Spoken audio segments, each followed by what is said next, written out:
আল্লাহ তাআলা পবিত্র কালামে পাকের ভিতর জানিয়ে দিচ্ছেন, ও আমার বান্দা শুনে রাখো, আমার বান্দাদের মধ্যে যারা আমার হুকুমকে অমান্য করেছে, আমার বিধানকে লঙ্ঘন করেছে, আমি যে হুকুম, যে আদেশ করেছি সেই আদেশকে অমান্য করেছে, সীমা লঙ্ঘন করেছে, ওয়াআসারাল হায়াতুদ দুনিয়া, এবং দুনিয়ার জীবনকে, পার্থিব জীবনকে প্রাধান্য দিয়েছে, ফাইন্নাল জাহিমা হিয়াল মাওয়া, আল্লাহ তাআলা বলেন ওই ব্যক্তির জায়গা হলো, ওই ব্যক্তির স্থান হলো জাহান্নাম। আর যে ব্যক্তি আল্লাহ তাআলার সামনে নিজেকে দাঁড়াতে হবে এই ভয়ে, নিজের নফসকে, নিজের আত্মাকে, নিজেকে গুনাহ থেকে পবিত্র রেখেছে, সীমা লঙ্ঘন করে নাই, আল্লাহর হুকুমের অমান্য করে নাই, নাফরমানি করে নাই, আল্লাহ তাআলা বলেন ওই ব্যক্তির জায়গা হলো, ওই ব্যক্তির স্থান হলো জান্নাত। ওই ব্যক্তির স্থান কোথায়? জান্নাত। ফাইন্নাল জান্নাতা হিয়াল মাওয়া। তাহলে এখান থেকে আমরা দুইটা জিনিস বুঝতে পারলাম, জানতে পারলাম। এক নাম্বার হলো, যদি কোনো ব্যক্তি আল্লাহ তাআলার হুকুমকে অমান্য করে, আল্লাহ তাআলার বিধানকে লঙ্ঘন করে, আল্লাহ তাআলাকে ভয় করে না, জাহান্নামের ভয় করে না, বরং জাহান্নামের ভয় না করে আল্লাহর হুকুমকে অমান্য করে, আল্লাহর বিধানকে লঙ্ঘন করে, তাদের জায়গা হলো জাহান্নাম। আর যারা আল্লাহকে ভয় করে, জাহান্নামের আযাবকে, গজবকে ভয় করে, আল্লাহ তাআলা বলেন তাদের জায়গা কোথায়? জান্নাত। তাদের জায়গা কোথায়? জান্নাত। কেমন জান্নাত? আল্লাহ তাআলা বলেন এই দুনিয়ার সমান 10টা দুনিয়া এক করলে যত বড় হবে, আল্লাহ তাআলা তার বান্দাকে এরকম একটি জান্নাত দান করবে। সকলে বলি সুবহানাল্লাহ। আল্লাহ তাআলা বলেন সূরাতু আর রহমানের ভিতর, ও আমার বান্দা শুনে রাখো, যারা আমি আল্লাহকে ভয় করে, জাহান্নামের আযাবকে ভয় করে, যারা আমার সামনে দণ্ডায়মান হওয়াকে ভয় করে, কিয়ামতের ময়দানে আমি আল্লাহ তাআলা তাদেরকে একটা নয় বরং 2টা জান্নাত দিব। কয়টা জান্নাত? 2টা জান্নাত। আল্লাহ তাআলা সূরাতুর রহমানের ভিতর বলেন, ওয়ালিমান খাফা মাকামা রাব্বিহি জান্নাতান। যারা আমার সামনে দণ্ডায়মান হওয়াকে ভয় করে এবং নিজেকে গুনাহ থেকে পরহেজ রাখে, আমি আল্লাহ তাআলা তাদের জন্য 2টি জান্নাত রেখেছি। বলেন তো জান্নাত কত বড় হবে? এই যে গোটা পৃথিবী, গোটা দুনিয়া, এই দুনিয়াটাকে 10টা একত্রিত করলে, গোটা দুনিয়াটাকে 10টা দুনিয়ার সমান বানালে যত বড় হবে, আল্লাহ তাআলা আমাকে আপনাকে ওরকম জান্নাত দান করবে। এক একটা জান্নাত এত বড় হবে। সুতরাং যারা আল্লাহর সামনে দাঁড়াতে ভয় করে, আল্লাহকে ভয় করে, জাহান্নামকে ভয় করে, যারা জাহান্নামের ভয়ে, আল্লাহর আযাবের ভয়ে, আল্লাহ তাআলার ভয়ে, যারা নিজেকে গুনাহ থেকে বিরত রাখে, পরহেজ রাখে, যারা নিজেকে সংযত রাখে, গুনাহ থেকে পরহেজ থাকে, তাকওয়া অবলম্বন করে, আল্লাহ তাআলা তাদের জন্য সুসংবাদ জানিয়ে দিচ্ছেন, ও আমার বান্দা, তোমার জন্য আমি আল্লাহ তাআলা 2টা জান্নাতের সুসংবাদ শুনিয়ে দিলাম। সুবহানাল্লাহ। তো কিয়ামতের ময়দানে আল্লাহ তাআলার সামনে যখন আমি আপনি দণ্ডায়মান হব, তখন আল্লাহ তাআলা আমাকে 5টা প্রশ্ন করবেন, আর ওই 5টা প্রশ্নের জবাব আমাকে আপনাকে দিতে হবে। আল্লাহ রাসূল বলেন, লা তাযুলু কদামা ইবনি আদম ইয়াউমাল কিয়ামাতি। কিয়ামতের ময়দানে কোন বান্দা ওই 5টা প্রশ্নের উত্তর দেওয়া ব্যতীত এক চুল পরিমাণ সামনে অগ্রসর হতে পারবে না। এক চুল পরিমাণ সামনে কি হতে পারবে না? অগ্রসর হতে পারবে না। আমার ভাইয়েরা, আমরা সকলেই জানি, আমরা যখন মৃত্যুবরণ করব, আমাদেরকে যখন কবরে রাখা হবে, কবরে আমাদেরকে 3টা সওয়াল করা হবে। কয়টা সওয়াল? 3টা সওয়াল করা হবে। এই 3টা সওয়াল সম্পর্কে আমরা কম বেশি সকলেই জানি।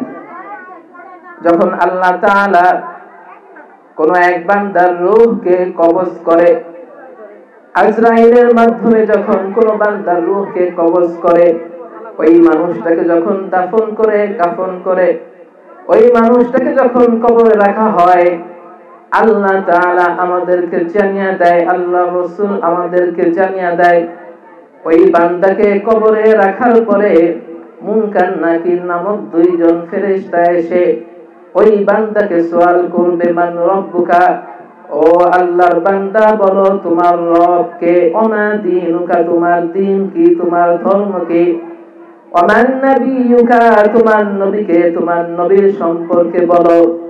যদি ওই ব্যক্তি দ্বীনদার হয়, ঈমানদার হয়, নেককার বান্দা হয়, তাহলে ওই ব্যক্তিগুলো ওই তিনটা সওয়ালের সুন্দরভাবে জবাব দিয়ে দিবে।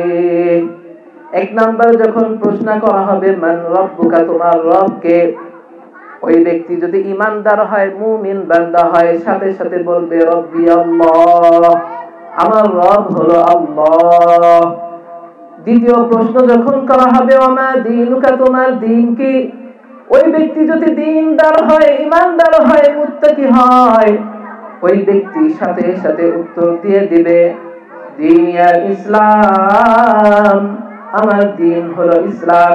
যখন ওই ব্যক্তিকে ৩ নাম্বার সওয়াল করা হবে ওয়ামান হাদার রাজুল আল্লাযী বুইসা ফীকুম, এই লোকটাকে, যে ব্যক্তিকে তোমাদের কাছে নাযির হিসেবে, বাশীর হিসেবে পাঠানো হয়েছিল, তখন ওই ব্যক্তি যদি দ্বীনদার হয়ে থাকে, আলহামদুলিল্লাহ আমরা আগে বসি ইনশাআল্লাহ। তো বলতেছিলাম যে কবরে 3টা সওয়াল করা হবে। ওই ব্যক্তি যদি মুমিন হয়ে থাকে তাহলে 3টা সওয়ালের সঠিক জবাব দিবে। আর যদি ওই ব্যক্তি মুমিন না হয়ে থাকে, যখন তাকে সওয়াল করা হবে প্রতিটা প্রশ্নের উত্তরেই বলবে লা আদরি লা আদরি লা আদরি, আমি জানি না, আমি বলতে পারবো না। যদি ওই ব্যক্তি মুমিন হয়ে থাকে, ওই 3টা সওয়াল দেওয়ার সাথে সাথে, সুন্দরভাবে উত্তর দেওয়ার সাথে সাথে আল্লাহ তাআলা ওই কবরটাকে জান্নাতের বাগান হিসেবে আল্লাহ তাআলা জান্নাতের বাগান বানিয়ে দিবে। এজন্য আল্লাহ রাসূল সাল্লাল্লাহু আলাইহি ওয়াসাল্লাম বলেন, ও আমার উম্মতেরা শুনে রাখো, আল কবরু রাউযাতুম মিন রিয়াজিল জান্নাহ আও হুফরাতুম মিন হুফারিন নার। যদি মুমিন ব্যক্তি সুন্দরভাবে উত্তর দিয়ে দেয়, তাহলে কবরটা তার জন্য হবে জান্নাতের বাগিচা, জান্নাতের বাগান। আর যদি ওই প্রশ্নের সঠিক উত্তর না দিতে পারে, তাহলে হুফরাতুম মিন হুফারিন নার, কবরটা হবে জাহান্নামের আগুনের টুকরো, জাহান্নামের গর্ত, জাহান্নামের আযাব শুরু হয়ে যাবে। এই যে কবরে 3টা সওয়াল করা হবে, এই 3 সওয়াল সম্পর্কে আমরা সকলেই কম বেশি জানি, কিন্তু আল্লাহ রাসূল সাল্লাল্লাহু আলাইহি ওয়াসাল্লাম বলেন, কিয়ামতের ময়দানে আল্লাহ তাআলা প্রতিটা বান্দাদের থেকে 5টা প্রশ্নের উত্তর নেবেন, উত্তর চাইবেন। কোন ব্যক্তি যতক্ষণ পর্যন্ত ওই উত্তর দিতে পারবে না, ততক্ষণ পর্যন্ত এক চুল পরিমাণ সামনে অগ্রসর হতে পারবে না। তাহলে এটা আমাদের জানার দরকার আছে, ঠিক না? যে কি প্রশ্ন করবে এবং ওই প্রশ্নের কি উত্তর দিতে হবে, জানা আছে আমাদের সকলের? যাদের জানা নাই তাদের তো জানতে হবে। এজন্য আমরা খুব মনোযোগ দিয়ে শুনবো কথাগুলো, যেন এই কথার দ্বারা, এই আলোচনার দ্বারা আমার জীবনকে আমি পরিবর্তন করতে পারি, যেন এখান থেকে আমার হেদায়েতের খোরাক গ্রহণ করতে পারি।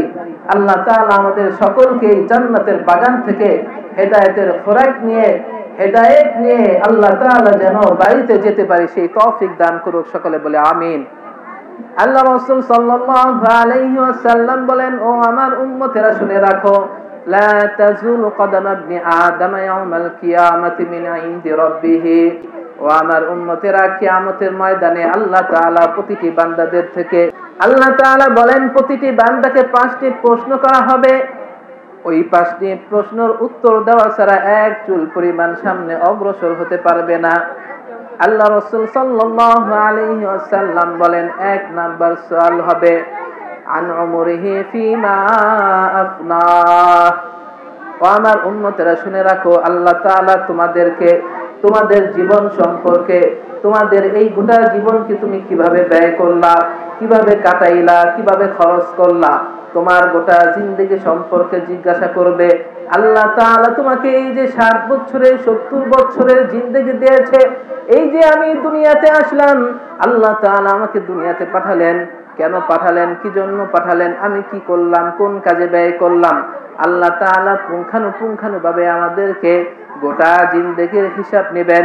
যদি আমি নেক আমল করে থাকি, যদি আমি উত্তম কাজ করে থাকি, তাহলে সেদিন আমি সুন্দর মতো সওয়ালের উত্তর দিতে পারবো। আল্লাহ তাআলা জিজ্ঞাসা করবে, ও আমার বান্দা, তোমার উপর আমি নামাজ ফরজ করেছিলাম, তুমি কি নামাজ হকভাবে আদায় করেছো কিনা? তোমাকে আমি কোরআন দিয়েছিলাম, তুমি কি কোরআন তেলাওয়াত করেছিলে কিনা? এই কোরআন অনুযায়ী তোমার জীবন পরিচালনা করেছিলে কিনা? তোমার জন্য যে হাদিস রেখে আসা হয়েছিল, সেই হাদিস অনুযায়ী চলছিল কিনা? আল্লাহ রাসূল সাল্লাল্লাহু আলাইহি ওয়াসাল্লাম বলেন, ও আমার উম্মতেরা শুনে রাখো, সেদিন তোমাকে পুঙ্খানুপুঙ্খানুভাবে তোমার গোটা জিন্দেগির হিসাব নেওয়া হবে। আল্লাহ তাআলা কালামে পাকের মধ্যে জানিয়ে দেয়, ও আমার বান্দা শুনে রাখো, কিয়ামতের ময়দানে তুমি যতটুকু ভালো কাজ করেছো, যতটুকু খারাপ করেছো, সব কিছু তুমি দেখতে পারবা।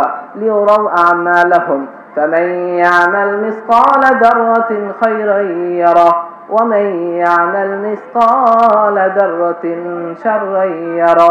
সেদিন আমি আমার জীবনের শুরু থেকে শেষ পর্যন্ত যতটুকু ভালো কাজ করেছি, ওই দিন আমি আমার সব ভালো কাজ দেখতে পারবো। আর যতটুকু খারাপ কাজ করেছি, বদ আমল করেছি, ওই দিন সব বদ আমল দেখতে পারবো। যদি আমি নেক আমল করে থাকি, যদি আমি কোরআন অনুযায়ী চলে থাকি, যদি আমি হাদিস অনুযায়ী চলে থাকি, আল্লাহর হুকুম অনুযায়ী চলে থাকি, রাসূলের দিক নির্দেশনা মেনে চলে, তাহলে ওই দিন আমার জন্য নাজাত। আর যদি না চলে থাকি, সেদিন আমার জন্য জাহান্নাম। ঠিক না বেঠিক? এই জন্য গোটা জিন্দেগি চালাতে হবে আল্লাহর হুকুম অনুযায়ী, আল্লাহ রাসূলের বিধান অনুযায়ী। আল্লাহ তাআলা আমাদেরকে যেভাবে চলতে বলেছে, আল্লাহ রাসূল সাল্লাল্লাহু আলাইহি ওয়াসাল্লাম যেভাবে আমাদেরকে চলে দেখাইছে, সেভাবে আমাদেরকে চলতে হবে। অথচ আমরা আল্লাহর হুকুমকে অমান্য করি। আল্লাহ তাআলা কোরআনের ভিতর কি বলেছে সেটা আমরা জানি না, আল্লাহ রাসূল হাদিসের মধ্যে আমাদেরকে কে হুকুম করেছে সেটা আমরা জানি না। আমরা নামাজ পড়তে পারি না, কিভাবে রোজা রাখবো আমরা রোজা রাখি না। আমাদের উপর কখন যাকাত ওয়াজিব হয়ে যায়, ফরজ হয়ে যায় জানি না। আমাদের উপর কখন হজ ফরজ হয়ে যায় জানি না। আমি হালাল কোনটা জানি না, হারাম কোনটা জানি না, অথবা জানলেও মানি না। ওই কঠিন কিয়ামতের ময়দানে জিজ্ঞাসা করা হবে, আন উমরিহি ফিমা আফনা, কতটুকু হালাল কাজ করেছো, কতটুকু হারাম কাজ করেছো, তোমার জানা অনুযায়ী কতটুকু তুমি মেনেছো।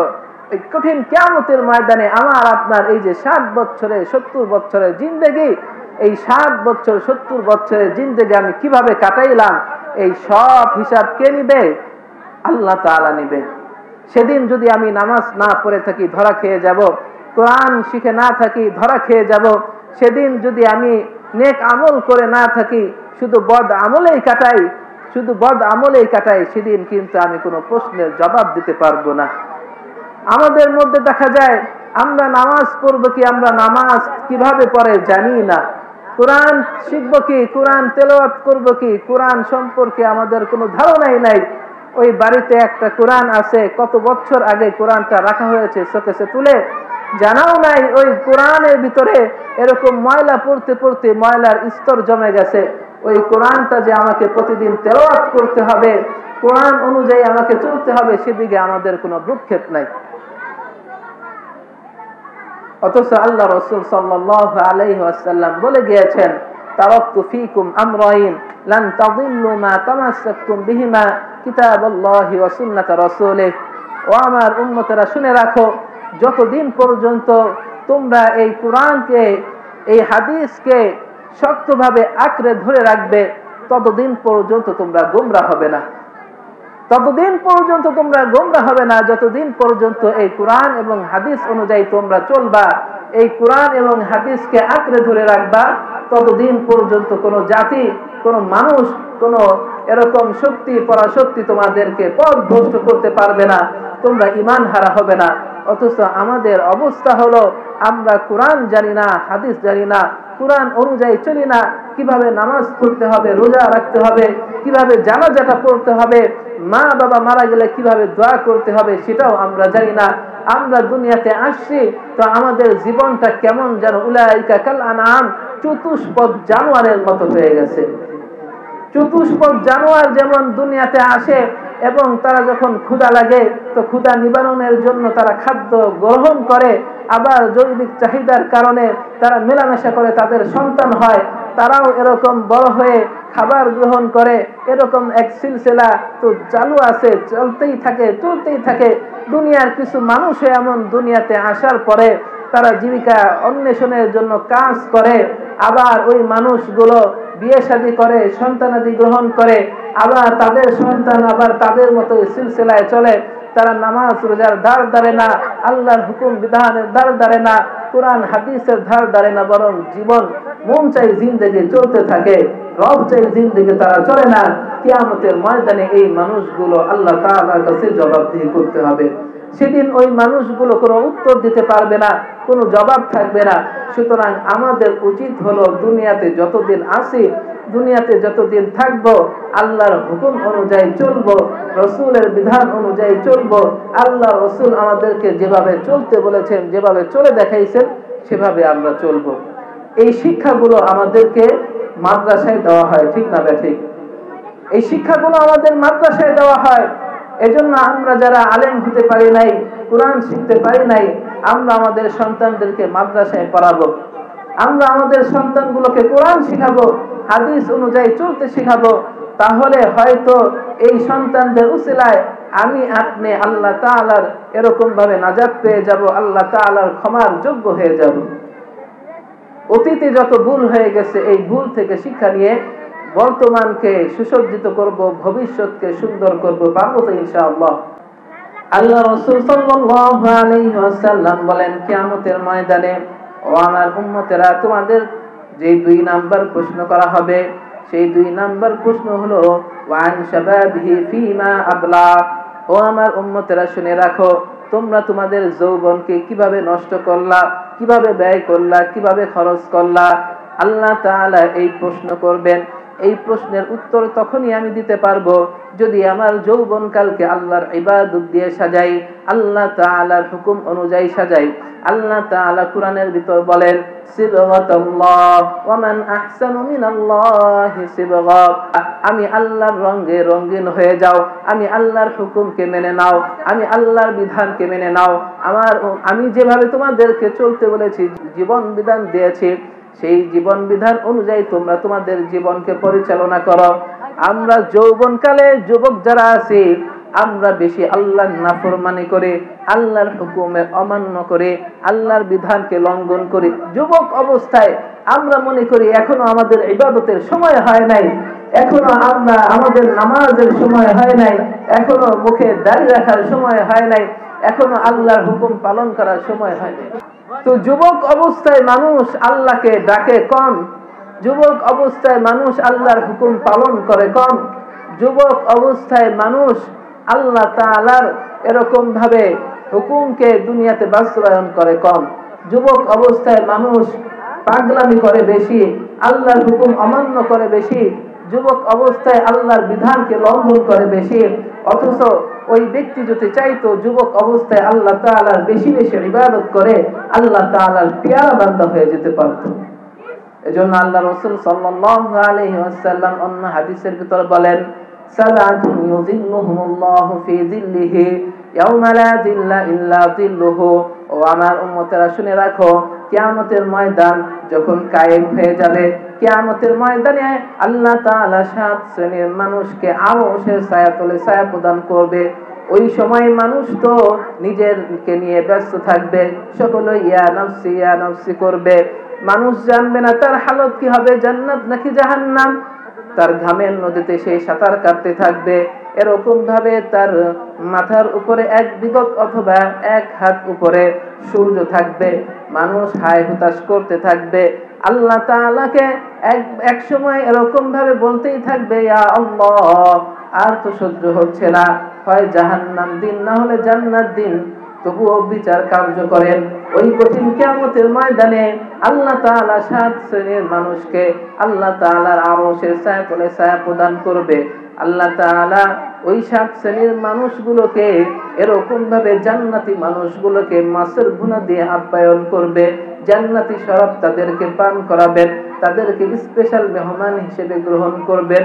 ওই 7 শ্রেণীর মধ্যে এক শ্রেণীর মানুষ হলো ওয়াশাবুন নাশাআ ফি ইবাদাতি রাব্বিহি, যে ব্যক্তি যুবক অবস্থায় আল্লাহ তাআলার ইবাদত করে, আল্লাহ তাআলার হুকুম মানে, আল্লাহ তাআলার বিধান অনুযায়ী জীবন পরিচালনা করে, ওই ব্যক্তিকে আল্লাহ তাআলা কিয়ামতের ময়দানে আরশের ছায়াতলে ছায়া প্রদান করবে। সুবহানাল্লাহ। সুতরাং আমরা আমাদের যৌবনকালকে আল্লাহ তাআলার ইবাদত দিয়ে রঙিন করব, আল্লাহ তাআলার হুকুম মেনে জীবনকে পরিচালনা করব, তাহলে ইনশাআল্লাহ ওই কঠিন কিয়ামতে যেদিন আল্লাহ তাআলা আমাদেরকে সওয়াল করবে, ও আমার বান্দা তোমার যৌবনকালকে তুমি কিভাবে খরচ করেছো, কিভাবে ব্যয় করেছো, সেদিন আমি সুন্দর মতো বলতে পারবো, ও আমার আল্লাহ, আমি আমার যৌবনকে তোমার হুকুম অনুযায়ী পরিচালনা করেছি, তোমার রাসূলের সুন্নাত অনুযায়ী আমার জীবনকে পরিচালনা করেছি, তোমার রাসূলের দিক নির্দেশনা মেনে আমার জীবনকে সজ্জিত করেছি, তোমার হুকুম অনুযায়ী আমি আমার জীবনকে পরিচালনা করেছি, নামাজ দ্বারা, ইবাদত দ্বারা আমার জীবনকে আমি পরিচালনা করেছি। সেদিন আমি সুন্দর মতো আবার এই কঠিন কিয়ামতের ময়দানে আল্লাহ তাআলার এই প্রশ্নের সওয়ালের উত্তর দিতে পারবো। আর যদি আমি আপনি আল্লাহর নাফরমানি করি, আল্লাহর হুকুম অমান্য করি, তাহলে কিন্তু সেদিন ধরা খেয়ে যাব। এজন্য আল্লাহ তাআলা আমাদেরকে, আমাদের সকলকে যুবক অবস্থাতেই আল্লাহ তাআলার হুকুম বেশি বেশি মানার তৌফিক দান করুন। আমরা পারবো তো ইনশাআল্লাহ? সকলেই বলি ইনশাআল্লাহ। এরপর আল্লাহ রাসূল সাল্লাল্লাহু আলাইহি ওয়াসাল্লাম বলেন, 3 নাম্বার যে প্রশ্ন করবে শুনে রাখো। আল্লাহ রাসূল সাল্লাল্লাহু আলাইহি ওয়াসাল্লাম বলেন, ওয়া মালিহি মিন আইনা ইকতাসাবাহু, আল্লাহ তাআলা ওই বান্দাকে প্রশ্ন করবেন, তোমার মাল তুমি কোথায় থেকে উপার্জন করেছো, তোমার সম্পদ তুমি কোথায় থেকে উপার্জন করেছো, মালটাকে হালাল ভাবে, সম্পদটাকে হালাল ভাবে উপার্জন করেছো কিনা, নাকি হারাম ভাবে উপার্জন করেছো। আফসোসের বিষয় হলো আমরা দুনিয়াতে এসে দুনিয়ার সম্পদ আহরণ করতে গিয়ে, উপার্জন করতে গিয়ে হালাল হারামের তোয়াক্কা করি না। সম্পদ আমাদের পকেটে আসলেই হয়েছে, যেভাবে আসুক আসুক, দেখার কোনো সুযোগ নাই, দেখার কোনো সময় নাই, হালাল ভাবে আসলো কিনা, হারাম ভাবে আসলো কিনা, কোনটা আমার জন্য বৈধ, কোনটা আমার জন্য অবৈধ, দেখার দরকার নাই, দেখার কোনো সুযোগ নাই, বরং আসছে গ্রহণ করলাম, কেন তাহকিক করলাম না। আল্লাহ রাসূল সাল্লাল্লাহু আলাইহি ওয়াসাল্লাম বলেন, এই প্রশ্ন 3 নম্বরে তোমাকে করা হবে যে তোমার মালটা তুমি কোথায় থেকে অর্জন করেছো, উপার্জন করেছো। আমালিহি মিন আইনা ইকতাসাবাহু, তোমার মাল তুমি কোথায় থেকে উপার্জন করেছো।